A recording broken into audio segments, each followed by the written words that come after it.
നമസ്കാരം.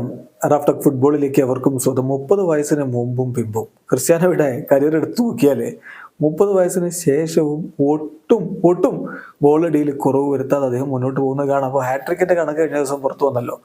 30 വയസ്സിന് മുമ്പ് അദ്ദേഹം 30 ഹാട്രിക്കുകളും 30 വയസ്സിന് ശേഷം അദ്ദേഹം 35 ഹാട്രിക്കുകളുമാണ് നേടിയിരിക്കുന്നത്. അതുപോലെ 30 വയസ്സിന് ശേഷമുള്ള ക്രിസ്ത്യാനോയുടെ ഗോളുകളുടെ മാത്രം കണക്കെടുക്കുക, പല മഹാരഥന്മാരും അവരുടെ എൻ്റയർ കരിയറിൽ നേടിയിട്ടുള്ള ഗോളുകളെ അദ്ദേഹം മറികടന്നിരിക്കുന്നു ഈ 30 വയസ്സിന് ശേഷം മാത്രം. നോക്കാം നമുക്ക് ക്രിസ്ത്യാനോയുടെ 30 വയസ്സിന് ശേഷമുള്ള ഗോളുകളും മറ്റു ചില മഹാരഥന്മാരായ താരങ്ങളുടെ എൻ്റയർ കരിയറിലെ ഗോളുകളും തമ്മിലുള്ള വ്യത്യാസം എന്താണെന്ന്. ക്രിസ്ത്യാനോ 30 വയസ്സിന് ശേഷം നേടിയിട്ടുള്ളത് 422 ഗോളുകളാണ്. എന്നാൽ സാമുവൽ എറ്റു അദ്ദേഹത്തിന്റെ മൊത്തം കരിയറിൽ നേടിയിട്ടുള്ളത് വെറും 420 ഗോളുകളാണ്. തിയറി ഹെൻറി മൊത്തം കരിയറിൽ 411 ഗോളുകൾ. ദിദിയർ ഡ്രോഗ്ബ 367 ഗോളുകൾ. ഗോൺസാലോ ഹിഗ്വൈൻ 366 ഗോളുകൾ. റൂഡ് വാൻ നിസ്റ്റൽറോയ് 366 ഗോളുകൾ. റോബിൻ വാൻ പെർസി 322 ഗോളുകൾ.